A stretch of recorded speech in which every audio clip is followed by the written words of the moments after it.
quase todas. É preferível deixar um espaço em branco. Caso o ignoto decida aparecer para desmantelar ou dinamitar a afirmação arrogante, as questões questiúnculas semidúvidas, perguntas, frases que terminam num tom suspeito que nos faz levantar do marasmo, ou afirmações que só à superfície o são, pois tremelicam diante de um facto soberano. Tudo isso seria arquivado de pronto, caso o homem soubesse quem é.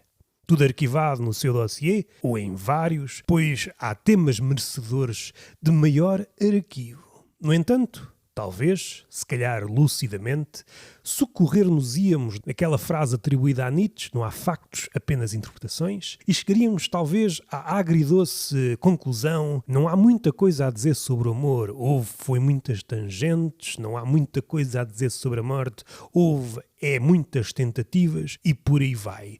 Os assuntos que ocuparam homens durante muito tempo, desde o início até agora, não é que haja muita coisa a dizer sobre eles. Nós é que não sabíamos nada. E é esse nada que nos empurrou para caçar esse cortejo de Moby Dicks. Finalmente estava capturada e tínhamos um documento que o atesta. Ora, isso só é possível de acontecer se o homem se conhecesse a si mesmo. E isso é, matematicamente falando, uma assíntota.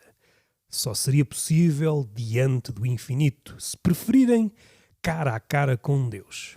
Em princípio, isso será impossível. Temos de trabalhar com a prata da casa.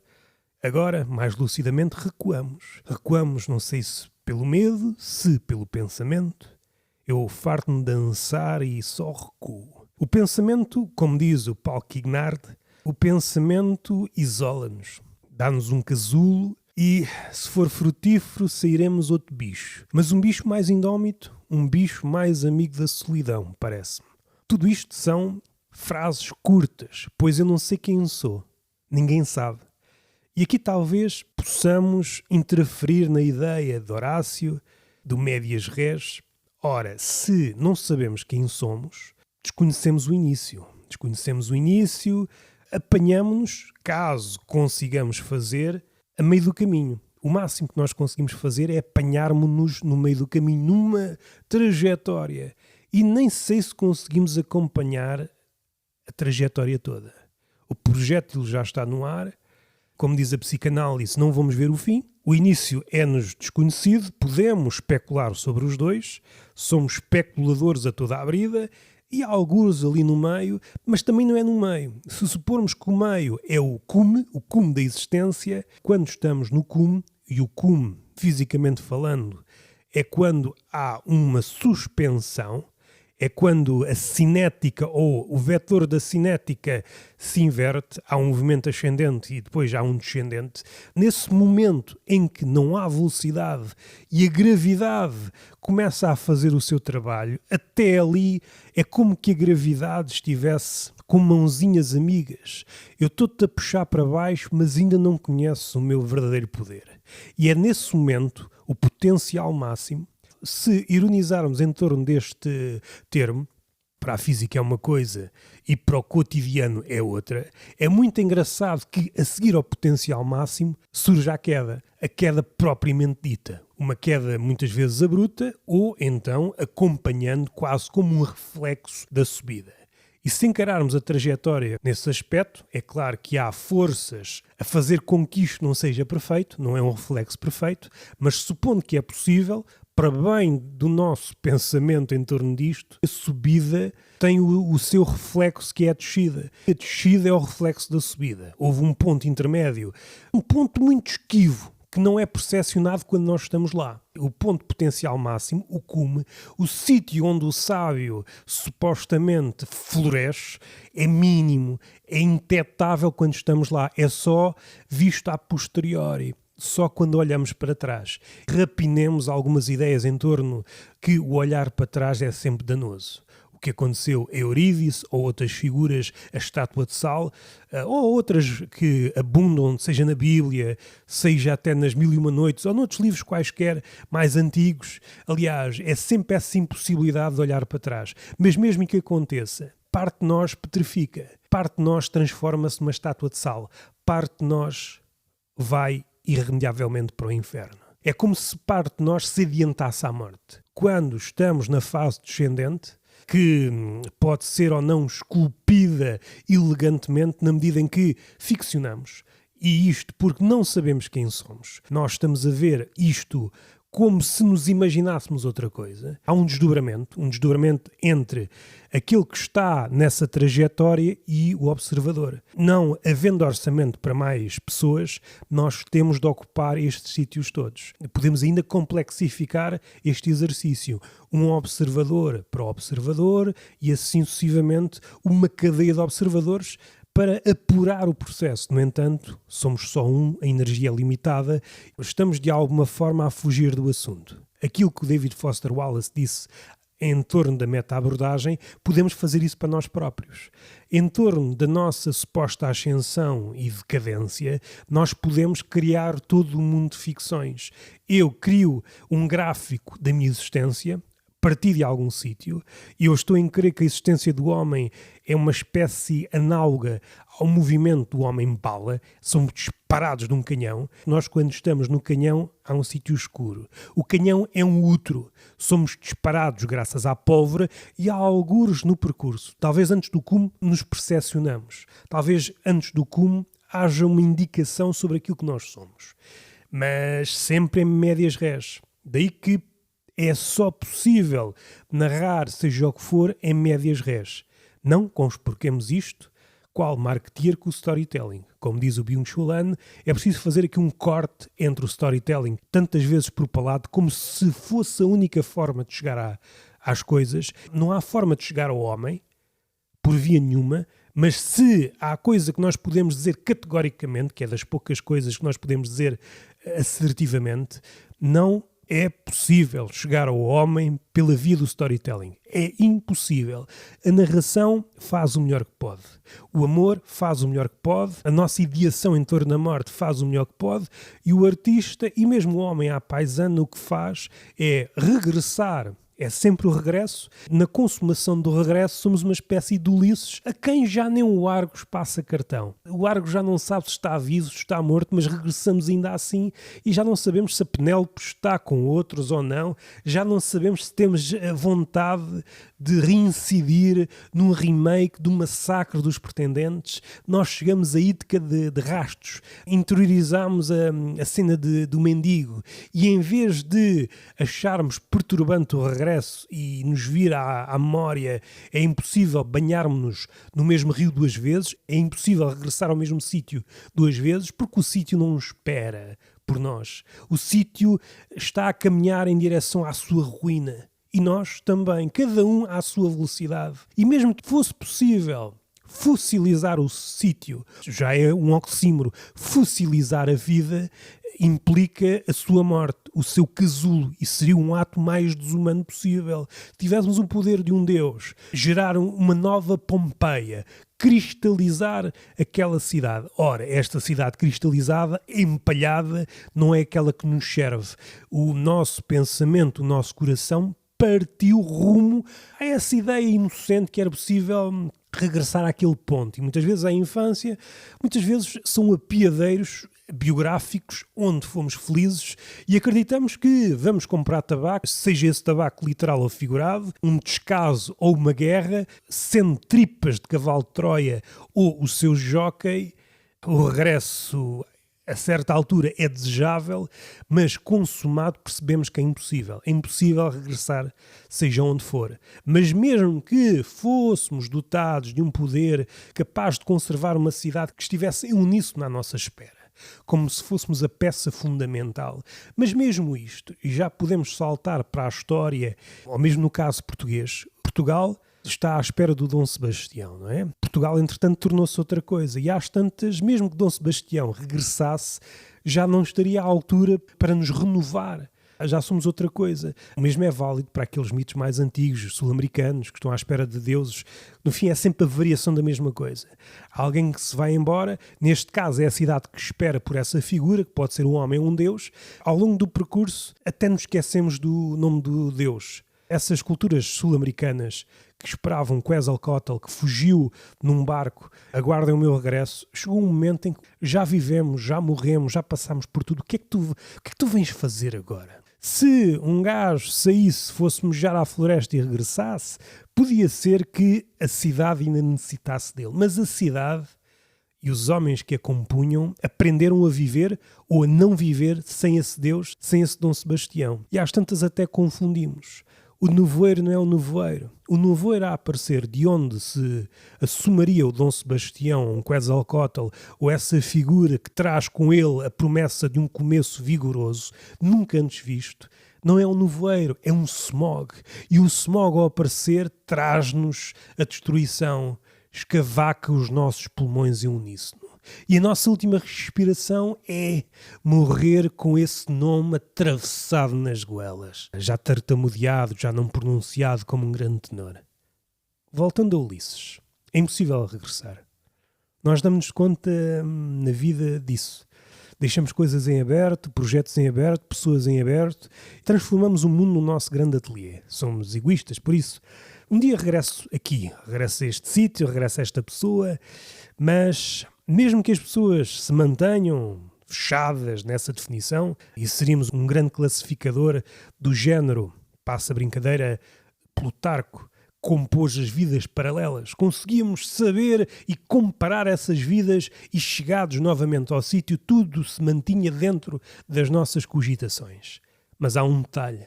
Se Ítaca fosse capaz de se manter igual à imagem que temos dela, pois é isso mesmo, a Ítaca nunca foi como Ulisses pensou que Ítaca era, nós mudamos.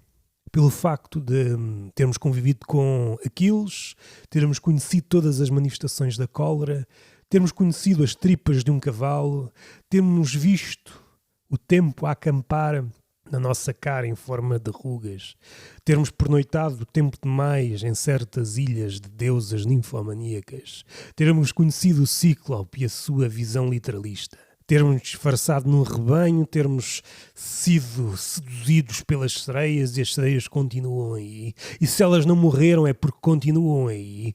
As sereias que são parceiras do pensamento. E se calhar devíamos, inspirados em Butes, como está no livro do Paulo Quignard, atirar-nos rapidamente. Diz-me lá, explica-me lá esse canto. Talvez esse movimento súbito, o advérbio preferido de Platão, surpreendesse a sereia e antes de ela morrer conhecêssemos o seu maior perigo. Tal como sugeriu Kafka, o perigo da sereia não é o seu canto, é o seu silêncio. Pois o silêncio da sereia implica que ela está às portas da morte. E do que é que será capaz uma sereia que está às portas da morte? Porque ela em vida já era capaz de muito naufrágio. Mas às portas da morte, o naufrágio não foi por tua causa. O homem sempre naufragou sem ajuda. Em qualquer poça d'água o homem naufraga. Podemos ter essa fascinação de regressar à infância. Mas mesmo a infância chegamos a ela coxo. É muito entrecortado. É como se dentro de nós habitasse um editor lunático que nos vai legando certas imagens, certos frames, certas curtas conteúdos verticais desse período, aos bochechos, às mijinhas, e nós, com esforço, graças à memória, à mãe de todas as musas, vamos compondo isso tudo. A memória, é preciso recordar, no início era a mais parva das musas, mas com o tempo.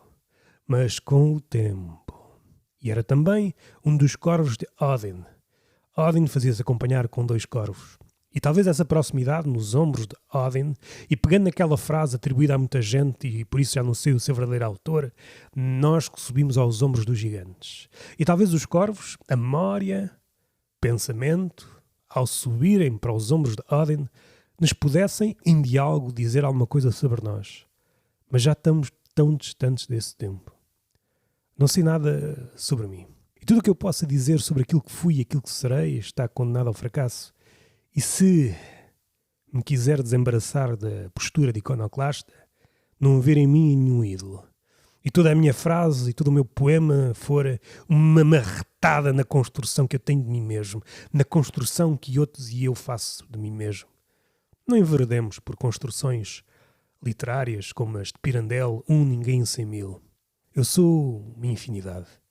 Eu sou muitos, como Walt Whitman. Eu sou uma coisa e o contrário. Eu sou feito de coisas vulgares e de coisas sublimes. Mas ao certo não sei quem sou. Um amontoado de máscaras. Sou um vazador de possibilidades. Estou coitado, frágil, se calhar uma criança antes da infância. Atulhado, rodeado de entulho. Essa catástrofe que não conhece diminuição. É um crescendo, e nós mal sobrevivemos, achamos nós, no meio desse entulho. Nos sismos ou em catástrofes desse género, a melhor forma de nos fazermos ouvir não é pela voz. Até porque há pó em demasia e o facto de gritarmos é a melhor possibilidade de engolirmos pó. E a menos que queiramos engolir o deserto de uma só vez, hipótese não despecianda, mas se houver possibilidade de convivermos com lucidez debaixo dos destroços, não é despeciando, caso tenhamos um anel e com esse anel bater num metal. E esse som, antes da voz, é um som antes da voz. É esse som que nos pode salvar. É esse som que nos dá a garantia de permanecermos vivos. A voz, nesse momento, debaixo dos escombros, debaixo do pó, o grito é o nosso carrasco. No entanto, em momentos de aflição, parece que o idioma que foi aglutinado, foi encelerado ao longo dos tempos, lemos este e aquele, lemos várias coisas, várias formas de chegar às coisas, sem nunca lhes tocar. Percebemos que um tigre não é bem um tigre, uma girafa não é bem uma girafa. Há uma distância entre a palavra girafa e a girafa. Às tantas damos-nos conta que se calhar nem a palavra girafa foi entendida enquanto tal. E caímos numa espécie de casa de espelhos. Já não é o escudo de Medusa, mas é um espelho a refletir o reflexo do escudo de Medusa e assim sucessivamente. Passou tanto tempo, desde que soubemos da última notícia de Medusa. Já não sabemos bem o que é o terror. Um reflexo levantado à potência N de Medusa, diluído até à náusea, seria suficiente por estes dias amargamente solitários para nos petrificar. O pensamento é quando fugimos da polis, quando fugimos do grupo. Curto-circuita a ideia de que somos um animal social. E talvez perceba finalmente esta expressão atribuída a Aristóteles, ainda que cortemos sempre mediante o nosso interesse. Por exemplo, Descartes, penso logo existo, mas antes do penso logo existo há um duvido. Duvido, logo penso, logo existo. Não era suficientemente marketizável. E creio que nós andamos a fazer isso. Não sei se é pelas dimensões de um muro que não permite uma pichação mais extensa, se pela nossa memória, ao início tão frágil e de seguida manter-se-á exatamente igual. Nos antípodas do mito, a memória que acumulou tanta coisa e hoje tem um mundo dentro dela. É a biblioteca infinita de Borges, dentro das suas possibilidades. Ela quer se esquecer e esquece, não é Funes, se a memória não me falha, aquela personagem de Borges à qual nada foge. Somos aquela cidade incendiada que está descrita nos livros de Rabelais, em que de repente toda a gente sai, os cães saem todos da cidade. E eu noto que as minhas ideias, os meus pensamentos, os meus pontos de vista são cães a fugir desalmados de uma cidade em chamas. Também posso regressar àquela ideia que já abordei humoristicamente, pensar que um único casal ou a única pessoa inocente de um ponto de vista divino, que acatou todos os preceitos de Deus na cidade de Sodoma e era um único gás puro. E ao ver o asteroide a cair, pensou, foda-se, desperdicei tantos broches, tanta foda. Batiam-me à porta todos os dias, o senhor quer um broche? Não, eu estou com Deus. E ele vê que nada serviu, nada me ajudou. Ficamos com esta sensação ao longo do nosso percurso, ao palmearmos livros, ficções, filosofia, poesia, não nos aproximamos de nada. Não nos aproximamos de quem somos. Continuo com as mesmas dúvidas, as minhas, e em vez de me desfazer delas, estou mais pesado. Estou no movimento contrário ao do balão de ar quente, em que é preciso soltar peso para subirmos. Eu fui colecionando peso e estou cada vez mais baixo. O meu balão de ar quente é uma paródia de um balão de ar quente. Está a um palmo do sol. Calha bem. Aos poucos fui ganhando medo de alturas. Estamos a falar de uma trajetória, eu na fase descendente. Tenho agora 40 anos. Se chegar até aos 80, de que forma é que eu chego até aos 80? Esta sucessão de despertares concedida por livros e por pessoas só nos dá insónias. Vamos conhecendo aproximações de homem, iterações. Vamos aproximando-nos dessa ideia e esse quadro que está a ser continuamente atualizado não nos seduz. Não nos seduz. Quando a primeira-ministra do Japão começa a falar do seu horário de dormida e que dorme entre 0 e 3 horas por dia, e o Japão está todo a claudicar, pessoas a morrerem, a colapsarem. Eu acho que é aquela profecia do 24/7 de Jonathan Crary, mas acho que ainda levado a um extremo. Fomos levados às cordas e mesmo assim queremos continuar. O pensamento não nos serviu de nada. A ciência não nos serviu de nada. A religião não nos serviu de nada. Deus ter morrido não serviu de nada. Perseguirmos durante anos a fio um Moby Dick não nos serviu de nada. Termos sido conhecidos ou escorraçados pelo amor não nos serviu de nada. Termos enchido a cabeça de pensamentos, transformando-a num salão de bailes de sinapses, não serviu de nada. A escola não serviu de nada. A língua não serviu de nada. Estarmos a um palmo da pessoa amada não nos serviu de nada. Lermos a Bíblia, lermos Plutarco, Lucrécio, lermos Ovídio, Homero, não nos serviu de nada.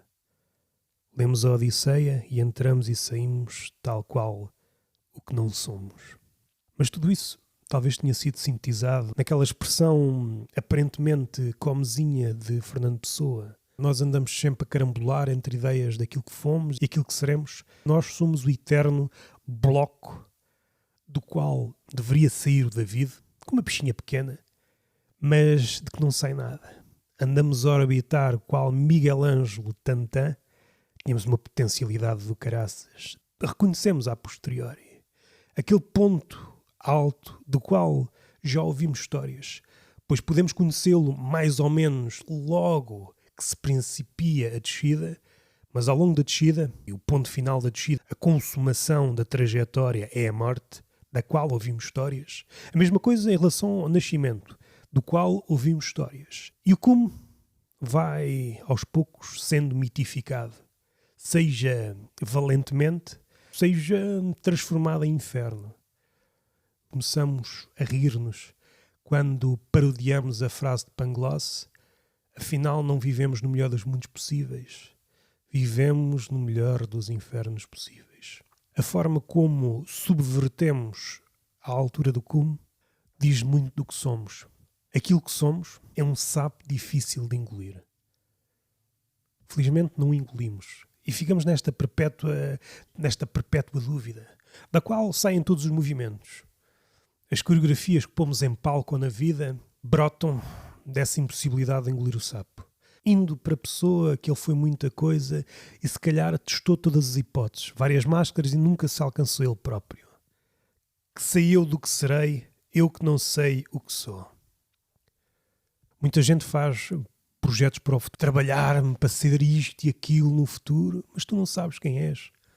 Como é que podes fazer este tipo de planos? Eu não sei quem sou.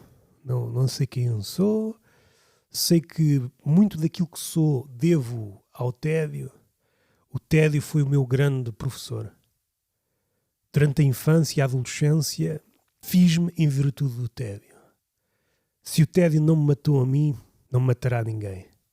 Ocupei a cabeça com todo o tipo de cenários. Enfadei-me até um ponto de quase perder os sentidos. Mas não morri. Reergui-me com outras histórias. Vi nas coisas todas as coisas. Sem querer, imputo, pus em prática os ensinamentos de Blanchot. Vi o de fora de todas as coisas. Obriguei que uma coisa se transformasse em todas as coisas. Era a minha única possibilidade. Regressa àquela imagem célebre do sétimo selo de Bergman, em que o cavaleiro está a jogar xadrez com a morte. E talvez o homem, e mais especificamente o artista, seja infernizado por essa imagem ou variantes dela. E aquilo que ele tenta pôr na obra é uma tentativa in extremis de ele despede-se, ele perde. Ele perde o jogo com a morte, não há outra forma, não há outro desenlace. Ele pode ir ao chat GPT, as variantes, pode recorrer ao psicopaleio pop, ao paleio do multimilionário Tantan, que só graças aos números é elevado aos píncaros e ao píncar, mas sabe que está inteiramente só. Está inteiramente só a espaços. Quase milagrosamente é que há uns encontros com certas pessoas. Nesses momentos ele esquece de si. Abandona a soberania de si. Eu que podia ter sido tanta coisa. Eu que já fui recordado que fui muita coisa, em virtude dos livros. Podia ter sido, se me estilhaçasse, um exército de regicidas e matar todos os reis que me ordenam isto e aquilo. Mais maduramente posso chegar à conclusão que isso não faria diferença. Ou melhor, faria temporariamente diferença. Mas o mal não está no rei, nem na dinastia, nem naquele que se há de seguir com o nome de rei ou outra coisa. Os apodos podem mudar, mas talvez o problema, como diz a esquerda, é o sistema, ou, mais sucintamente, o trono. Tem de existir um decapitador de tronos. Arrisco um termo novo, um tronicida. Temos de destornar a possibilidade de trono. Temos de ser o iconoclasta, não do rei, mas do trono. Uma marretada que num só golpe leve o rei e o trono. E a possibilidade de ele se renovar. É impossível. Parece-me. Mas essa ideia enche-me de alegria. Não é um pouco a mais, nem um pouco a menos, como diz o Nietzsche. A alegria é estar à altura do momento. Não lhe dar mais do que ele merece, nem menos do que ele merece. É estar à altura do momento. E se eu estivesse à altura desse momento, já recolheria alguma alegria. Desse pensamento, as fontes estão a secar e temos de criar alguns oásis internos. Exteriormente, o deserto é napoleónico, cresce sem vontade de diminuir. Num dia mais esperançoso, tecemos a ideia segundo a qual o deserto é uma espécie de concertina. Tem momentos de extensão e momentos de recolhimento. Mas já andamos há muito tempo a errar. Já conhecemos as miragens pelo nome e a única hipótese é interiorizar o deserto, mas sobretudo as miragens. Porque talvez a miragem, ser verdade ou não, é igual ao litro. Talvez seja essa a hipótese de fuga. O Canetti diz que o homem só pode estar em dois modos, ou em fuga ou em luta. Esteja nos dois em simultâneo, depende de que mundo é que estamos a falar. O homem, como Ulisses, exteriormente estava em luta, interiormente em fuga. Ulisses esteve presente na Ilíada. E se, como diz Frederico Lourenço, só há dois tipos de história, o cerco e a jornada, Ulisses, no seu auge, no seu pináculo biográfico, estava simultaneamente na Ilíada e no início da Odisseia. Não é preciso a armadura. Não é preciso sermos figurantes abafados das tripas do cavalo de Troia. Mas há algures no nosso percurso somos simultaneamente errantes e lutadores. Pode dar-se o caso, se a vida for longa, pormos a guerra para trás das costas e isto acontece. A guerra que envolva sopapos e pontapés, seja guerras de ideias, o chamado ou o renovado mercado de ideias. Se fosse assim, podíamos regateá-las, mas as ideias saem cada vez mais caras. Perdoe-me esta brincadeira linguística. Olhamos para trás com algum desencanto. Parece-me que isso é inescapável. O livro que saiu pela Tinta da China, que reúne as entrevistas do José Mário Branco, qualquer pessoa que tenha estado envolvida na política e mesmo que tenha estado na rua, e agora a rua também pode ser desdobrada da internet. Há um livro que é de Desobediência Eletrónica, se a memória não me falha, que ele aponta a rua, sim, mantenha-se a rua, mas as lutas já não são travadas apenas na rua. Ignorar isso é também já estar a meio caminho da derrota. O ponto para onde eu me queria dirigir é o desencanto inescapável. Mesmo aqueles que foram delirantemente aferrados a uma ideia política, como se houvesse outra, há um momento em que têm de se afastar. E nesse momento em que se afastam, fazem parte da comitiva devedora a Montaigne. Há um momento em que temos de nos afastar e parece que Montaigne simboliza o pensamento, é mesmo fugir e agora à distância olhamos para trás. Não sei se é outro tipo de inferno. Montaigne não se transformou em sal, não regressou de supetão ao inferno como Eurídice, mas foi um cronista do inferno. É aquela ideia que está presente em Dante, há um ponto a partir do qual é impossível regressar. Ele estava obcecado com esta ideia, um ponto a partir do qual é impossível regressar.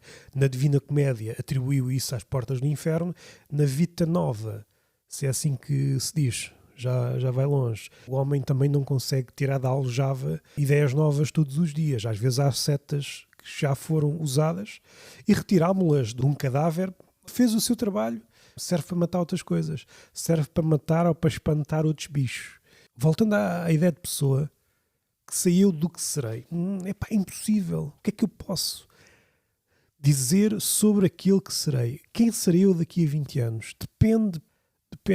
E a única imagem que eu consigo recorrer fracamente, o terceiro paper do Anno Mirabilis, do Albert Einstein, movimento browniano. Nós ainda estamos num mundo quase pré-Newton. Nem sequer é a mecânica clássica. Nós não interiorizamos isso para o discurso corrente. Nem sequer aí estamos, mas precisamos da relatividade e precisamos daquilo que Einstein também não gostava, que lhe custou engolir. Gênio, há sempre um sapo. Não é que seja demasiado grande. O gênio é aquele que é muito rígido na sua ementa. Ele acha que confeccionou os melhores pratos. Mas há outro chefe, ele não é o único chefe do mundo. Ele pode ser um chefe supremo. Mas há sempre mais um ou outro chefe supremo. Há sempre mais um ou outro. Nunca há muitos. Essa é uma das qualidades dos génios. Nunca há muitos. Caso contrário, se toda a gente fosse gênio, ninguém era gênio. É daquelas verdades lá para Alice. Mas há sempre qualquer coisa que lhes custa a engolir. A mesma coisa do confronto entre Joyce e Proust. O gênio é mesmo o gajo mais isolado. Não quero estar aqui a fazer reflexões em torno disto. Dentro ou fora da cidade, ele é sempre um ermita. O gênio singularizou-se. O gênio é a singularização máxima. E porquê é que ele singulariza tanto? Não sei se consciente ou inconscientemente. Não quero recorrer a este fraseado psicanalítico de desdobrar a mente em segmentos, até porque isso é... Também não quero descurar isto. A mente não é dividida nesses segmentos atribuídos a Freud. Sim, mas é um artifício. Esse argumentário é muitas vezes utilizado na ciência ou num modelo mais rudimentar. Não é bem assim. Sim, não é bem assim, mas este modelo mais rudimentar é suficiente para explicar 80% do fenómeno. E partindo daí, podemos afinal. As pessoas preferem pegar num modelo mais complexo, não sabendo tirar partido dele, e depois não lhe sai nada. Por exemplo, houve um avanço quando se passou do modelo de Ptolomeu para Copérnico. No entanto, apesar de Ptolomeu estar errado na ideia, nos cálculos estava mais certo que Copérnico. E isto é engraçado, mas seja como for, peguemos no modelo. E o modelo é o gênio que se singulariza porque há qualquer coisa que lhe foge do controle. Persegue a sua Moby Dick interior. Está desdobrado, pode ser muitos, pode ser um, ninguém, 100 mil. Ele já não sabe se está a fugir ao Cíclope, uma manobra de diversão, se entablou conversa com ele, porque ele é conhecedor dos mitos. Os Cíclopes, amigos de Zeus, foram eles que lhe forjaram as melhores armas, e por vezes é isto. Hefesto conseguiu aproximar-se desses Cíclopes, o Bronte e por aí vai. Não é necessário essa minúcia, não estou aqui para falar de mitologia, embora já tenha passado por aí, a falar de Odisseu, um gajo está condenado a perseguir certos caminhos.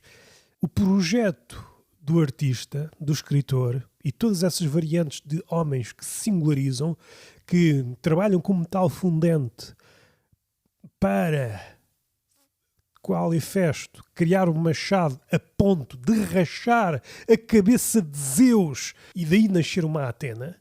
Zeus pariu a Atena pela cabeça. Porque é que o artista vai a um sítio que é incompreensível para os demais? Porque ele tem essa memória do jogo de xadrez do sétimo selo. Eu não estou à altura da morte. Mas pode ser que a minha obra esteja. Põe tudo o que é e sobretudo aquilo que não é, e aquilo que desconhece de si próprio não interessa. Ele entra todo na obra de forma escancarada, de forma subreptícia, aliás, de forma cifrada. Ele põe uma manada de esfinge naquilo que é a obra, às tantas, até em sua desvantagem, eclipsa-se diante da obra, para que a obra tenha uma possibilidade de uma revanche e nesse segundo assalto possa levar de vencida à morte. Porque a morte não está à espera disto. A morte, tal como os deuses, não estão à espera que o homem se transcenda e se ponha todo num ato. Foi isso que aconteceu entre o confronto de Márcias e Apolo. Márcias, quando Apolo estava a retirar a pele, o gajo grita e leva a voz a um tom que surpreendeu Apolo. Aquele grito chegou a um nível impensável pelos deuses. E é isso que o artista tenta fazer na obra, ir a um nível que é impensável pela morte. Pois só aí conseguirá vencer a morte no seu jogo de xadrez. Seja como for, isso ainda não diz nada sobre quem somos.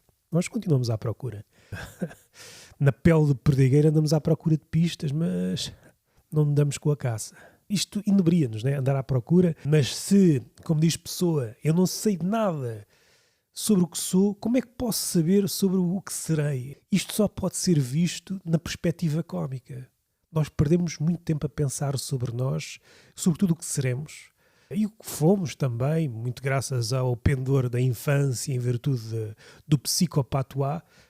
Não quero descurar tudo, porque é uma forma de chegar ao homem. Era como se fosse possível despsicologizar o homem atual. É um exercício fadado ao fracasso. No entanto, o homem também é outra coisa. Nunca nos podemos esquecer que o homem é sempre outra coisa. Se me quiserem gaiolar, tragam as vossas melhores gaiolas, que eu sou um bicho. O pensamento é a arte de dar fome, mandíbulas e garras ao homem. Para, chegada à altura em que alguém nos quer engaiolar, vai ter que dar tudo. Continuo a não saber quem sou. É um bocado angustiante, mas por outro lado também entusiasmante. Pegando na ideia do Whitman, né? Temos de conviver com os contrários.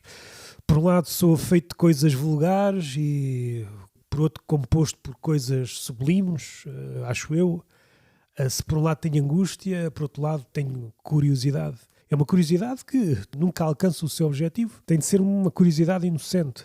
Supondo que há de outro tipo, uma curiosidade adulta, talvez a curiosidade tenha nela o que sobrou da infância. E este foi mais um complexo de Diderot. Gostei muito de estar aqui convosco. Falámos sobre o pensamento e falámos da impossibilidade de dizer quem somos. Se alguém vos perguntar alguma vez quem és, passem este episódio ao gajo ou à gaja. Não sei mesmo, O que há são hipóteses. O que há são hipóteses e temos que conviver com esta imprecisão. Nós somos brindados por esta chuva de tangentes. É o máximo que temos. E estou por aí, 5 estrelinhas no podcast. Em princípio sai de mês a mês. Chamo-me Roberto Gamito, apesar de não saber quem sou. E estou por aí, em vários projetos. É só procurar no Spotify. É isso. Isto deu um especial gozo. Até à próxima.